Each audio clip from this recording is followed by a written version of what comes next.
안녕하십니까? 예, 지난 화요일 날 교구장님 인사 명령으로 노원성당에 부주임으로 오게 된 김남성 요셉 신부입니다.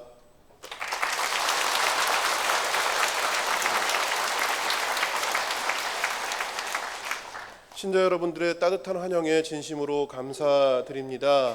저를 참으로 따뜻하게 맞이해 주셨듯이 오늘 예비 신자분들이 이 자리에 함께 미사에 봉헌하고 계신데요.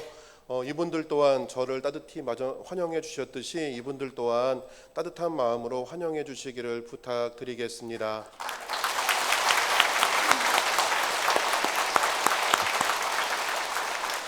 네, 이따가 공지사항 시간에 주임 신부님께서 올라오셔서 저는 이제 두 번째 신부고요. 첫 번째 신부님이 오셔서 대장 신부님이 오셔서 여러분들을 환영하는 예식을 직접 이끌어 주실 것입니다. 제가 화요일 날 이곳에 와서 미사를 봉헌하면서 첫 번째 주일을 봉헌하고 있는데 어제 있었던 일입니다. 어제 10시 미사 끝나고 연령회 이제 할머니 분들이 쭉 나오시는데 이제 인사를 제가 했습니다. 그런데 연령회 할머니들 중에 몇몇 분이 저를 이렇게 힐끔 보시더니 부주임 신부님 바뀌었다는데 그대로네 라는 얘기를 하시는 거를 들었습니다. 뭐 연로하시기도 하고 눈도 침침하시기도 하니 충분히 100번 이해하기는 했습니다마는 분명한 사실은 전에 있던 우창원 신부님하고 저를 비교했을 때 제가 확실하게 말씀드릴 수 있는 건 제가 조금 더 날씬하고 조금 더 작다라는 것입니다.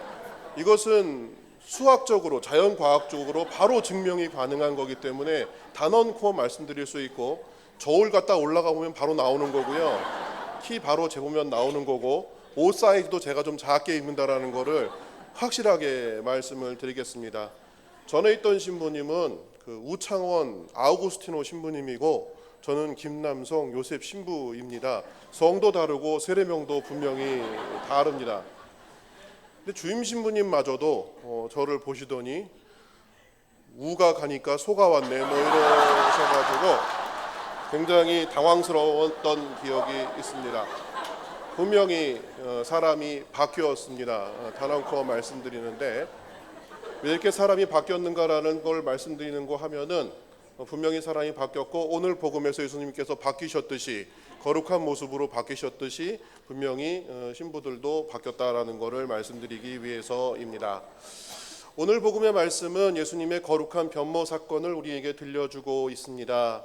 예수님께서 기도하시려고 베드로와 야고보와 요한 사도를 따로 불러다가 높은 산으로 올라가셔서 기도하고 계셨는데 그 기도 속에서 예수님이 거룩한 모습으로 바뀌었다라고 성서 저자는 전해주고 있습니다. 정말 인간의 단어로는 설명하기가 굉장히 어려웠나 봅니다. 그냥 오늘 복음인 루카복음 안에서는 얼굴과 옷이 하얗게 빛났다라고 표현하고 있고 마테오 복음에서는 세상의 그 어떤 마전장에도 희귀할 수 없을 만큼 그 옷이 새하얗게 빛났고 얼굴도 하얗게 빛났다. 인간의 단어로는 그 예수님의 거룩한 모습, 그 본래의 모습을 표현할 수가 없었나 봅니다. 예수님의 본래의 모습이라고 할 수 있죠. 우리는 흔히들 예수님에 관해서 예수님의 인성의 모습, 곧 십자가에 달리신 예수님의 그 인성의 모습만 바라봅니다. 그러나 사실 예수님께서 이 세상에 머무신 시간은 그렇게 긴 시간은 아닙니다. 예수님은 본래 하느님의 아드님으로서 신성을 갖춘 분이고 그 신성을 갖춘 분의 그 모습은 본래 오늘 복음에 나타난 거룩한 모습이었다라는 것이죠. 예수님께서 본래 자신의 모습을 제자들에게 드러내 보여주신 것입니다. 그렇다면 왜 이맘때, 왜 그때 당신의 거룩한 모습을 보여주셨을까? 그 이유를 우리는 알고 묵상해 보아야 합니다. 그 이유를 알 수 있는 것이 바로 오늘 복음의 앞구절을 보면 쉽게 이해할 수 있습니다. 오늘 복음이 루카복음 9장 28절에서 36절까지의 말씀입니다. 그런데 그 앞구절을 보면 어떠한 내용이 있느냐? 바로 예수님의 첫 번째 순환 예고와 더불어 우리가 너무나 잘 알고 있는 구절의 말씀이 이어지는데, 누구든지 내 뒤를 따라오려면 날마다 자기 십자가를 지고 나를 따라야 한다라는 유념한 말씀이 이어지고, 그 다음 바로 이어지는 구절이 오늘 복음의 말씀, 거룩한 변모 사건이 이어지고 있다라는 것입니다. 예수님의 첫 번째 순환 예고는 무엇입니까? 사람의 아들은 형리의 손에 넘겨져 십자가에 못 박혀 죽을 것이고 사흘 만에 다시 부활할 것이다라는 걸 첫 번째 순환 예고의 핵심 키워드지요. 그런데 이 부분을 생각해 보면서 예수님께서 우리 인간을 구원하시기 위한 방식을 한번 묵상해 볼 필요가 있습니다. 다 아시다시피, 또 우리가 다 믿고 있다시피, 예수님께서 이 세상에서 내려오신 근본적인 이유는 무엇입니까? 바로 우리들의 구원을 위해서입니다. 그런데 그 구원을 이루시는 방식이 우리가 너무나 잘 알고 있듯이 예수님께서 순환하시고 십자가에 못 박혀 돌아가시고 부활하시는 그 과정을 통해서 우리의 구원이 완성되고 성취되었다라는 것이 우리 그리스도교의 근본적인 믿음입니다. 우리 예비신자 여러분들은 그 과정을 이제 배우시게 될 겁니다. 근데 중요한 것은 예수님의 순환의 길을 걸어가심에 있어서 예수님은 몹시 괴로우셨어요. 그렇기 때문에 겟세마니에서 피땀을 흘리시며 기도하셨다라고 하잖아요. 굉장히 괴로우셨습니다. 그 순환의 길이. 그런데 문제는 그 순환의 길을 당신 혼자 걸어가시는 것만이 아니라 당신을 믿고 따르는 사람들 또한 그 길을 걸어가야 한다라는 것. 십자가를 날마다 지고 가야 한다라는 것이 예수님에게는 참으로 마음에 걸리시는 일이었습니다. 왜냐하면 당신은 그 길을 묵묵히 순명하는 마음으로 걸으실 수 있었겠지만, 당신을 믿고 따르는 제자들은 그렇게 당신만큼 하느님에 대한 신뢰와 믿음이 있는 존재들이 아니었기 때문입니다. 대표적으로 예수님의 12 제자들이 어떠했습니까? 오늘 복음 보세요. 베드로와 야고보, 요한, 뽑힌 자들입니다. 예수님의 사랑받던 사람들. 따로 높은 산으로 올라갔는데 왜 올라갔어요? 오늘 복음을 보면 기도하시려고 올라갔다라고 했습니다. 그런데 이 세 사람 어떻게 하고 있었어요? 성경을 오늘 복음을 보면 잠이 들었다라고 합니다. 예수님만 혼자 기도하신 거예요. 그런 거 생각해 보면 우리 같은 사람들 기도하다가 깜빡깜빡 졸고, 기도하다가 딴 생각하고, 기도하다가 오늘 저녁에 뭐 먹지, 오늘 점심 뭐 먹지, 뭐 이런 고민하는 거 어찌 보면 참으로 당연하다고 생각이 듭니다. 베드로와 야고보, 요한사도 그 훌륭한 사람들이 우리는 예수님 보지도 못하는데 그분들은 예수님 딱 앞에 두고도 졸고 앉아 있었으니까, 어쨌든 간에 그 한심한 그 답답한 제자들을 바라보면서 이 사람들 또한 나를 사랑해서 따르는 이 사람들 또한 그 십자가의 고난의 길을 겪어야 한다라는 것이 마음 아프셨던 것 같아요. 왜냐하면 그 과정이 갈등과 고민, 여러 가지 것들이 동반되기 때문이지요. 예수님은 무언가 확실한 징표를 보여주시고 싶으셨나 봅니다. 그래서 그 부활의 영광을 잠시나마 보여주신 것이죠. 너희가 걷게 되는 십자가의 길이 결코 고난의 길만이 아니다. 결코 힘든 길만이 아니다. 결코 무의미한 길이 아니라 정말 부활의 영광이 이렇다라는 것을 구체적으로 보여주신 것이죠. 그렇기 때문에 내가 십자가의 길을 걸을 때 그때를 회상하면서 절대로 이 길이 무의미한 것이 아니구나라는 것을 깨닫게 된다라는 것입니다. 우리들은 저나 여러분이나 똑같이 이런 예수님의 거룩한 변모 사건을 체험한 신앙의 어떤 그런 체험들이 분명히 있습니다. 저도 있고 여러분에게도 있습니다. 그러한 체험들을 마음에 잘 간직하셔야 합니다. 그런데 문제는 그러한 소위 말하는 화끈한 체험이라는 것이 쭉 이어지는 게 아니라는 게 문제죠. 제 경험을 말씀드리겠습니다. 저 자신의 예수님의 거룩한 변모 사건의 신앙 체험은 사제서품이라고 저는 간직하고 있습니다. 제가 사제가 17년 전에 사제가 됐습니다. 2000년에 서품을 받았는데요. 사제서품을 받을 때 참으로 감동스러웠습니다. 예수님께서 정말 나를 불러주셨고 예수님의 사제로 살게 해주신다는 그러한 확신 속에서 감격의 서품을 받았습니다. 그리고 당신의 사제로 열심히 살아가겠다, 성실히 살아가겠다는 약속을 마음을 담아서 다 했습니다. 17년이 쭉 살아오면서 그 열정이 쭉 이어지면 참으로 좋겠지만 그렇지가 않더라고요. 굴곡이 있더라는 것입니다. 어떤 순간에는 정말 사제가 아닌 인간이 이래도 되는가라는 그러한 모습과 행동을 보일 때도 17년 과정 안에서 솔직히 있었음을 이 자리에서 고백합니다. 이렇게 이야기하면 어떤 신자분들은 저 양반 저 신부 생활 제대로 하겠는가라는 그런 고민을 지으신 분들이 계시는데, 그런 분들에게 제가 반문 한번 해보겠습니다. 댁은 잘하고 계신가요? 라고 말이죠. 댁은 정말로 그 열정이 지금까지 간직되십니까? 여쭤보겠습니다. 대부분 다 결혼을 하셨던 걸로 결혼을 하신 것으로 알고 있는데, 이 카메라 비추기로 굉장히 긴장되네요. 예. 원래 이렇게 떠오른 사람 스타일이 아닌데, 하여간 결혼을 다 하셨잖아요. 결혼식 할 때는 행복했죠? 지금은요?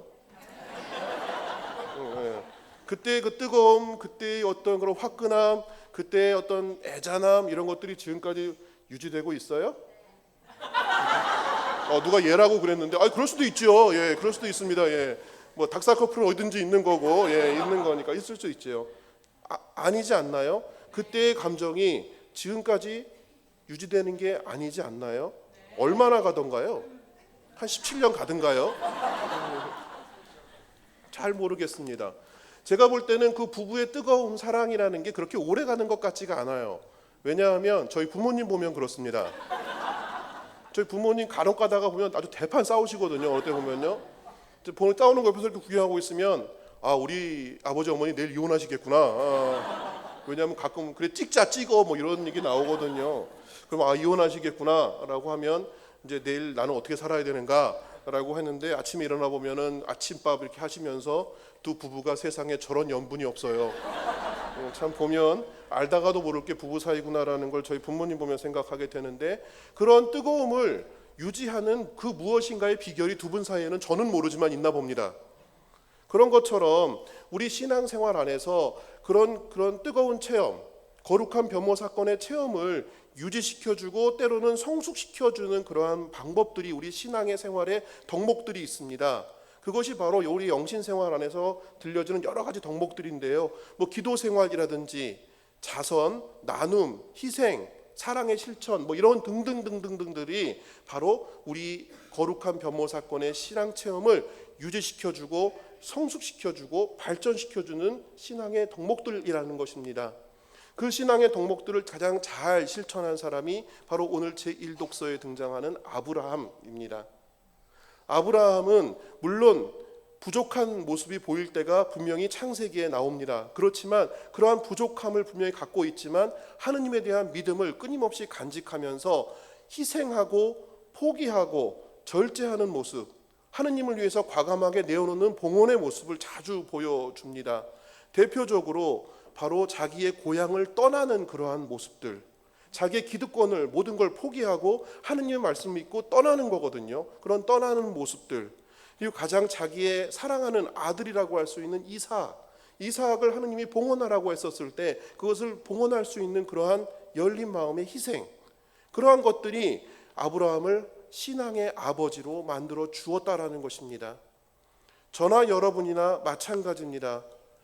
하느님의 제자로서 불리움 받았습니다. 여기 예비신자분들도 마찬가지고, 그런데 불리움 받았는데 그러한 불리움에 받은 그 소중한 신앙의 체험, 신앙의 가치를 계속 유지하고 발전시켜 나가기 위해서는 신앙생활의 구체적인 실천이 필요하다. 그것이 바로 보여준 아까 봤듯이 사순시기의 육신의 재개와도 비슷합니다.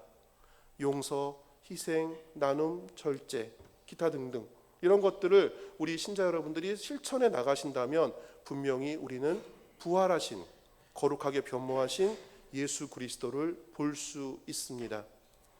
제가 신앙생활을 하면서 확실하게 체험하고 있는 것이 이것입니다. 제가 낮아지는 만큼 하느님이 보였습니다. 내가 나눈 만큼 하느님이 보였습니다.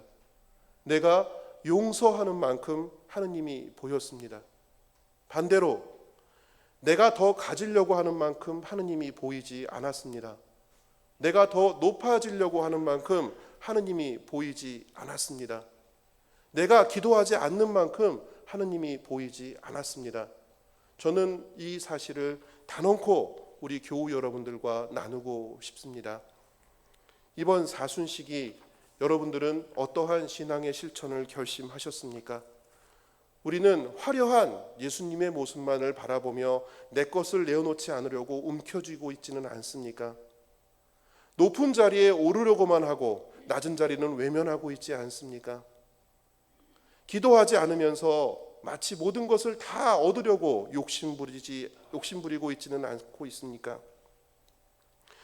우리 모두 하느님의 뜻을 묵묵히 받아들이고 십자가의 길을 걸어갈 수 있는 그런 그리스도교 신자가 되기를 기도합시다. 그리고 그 길을 통해서 부활의 참된 영광에 우리 모두가 함께하고 그 자리 안에서 모두가 기쁨의 잔치를 벌일 수 있기를 기도합니다.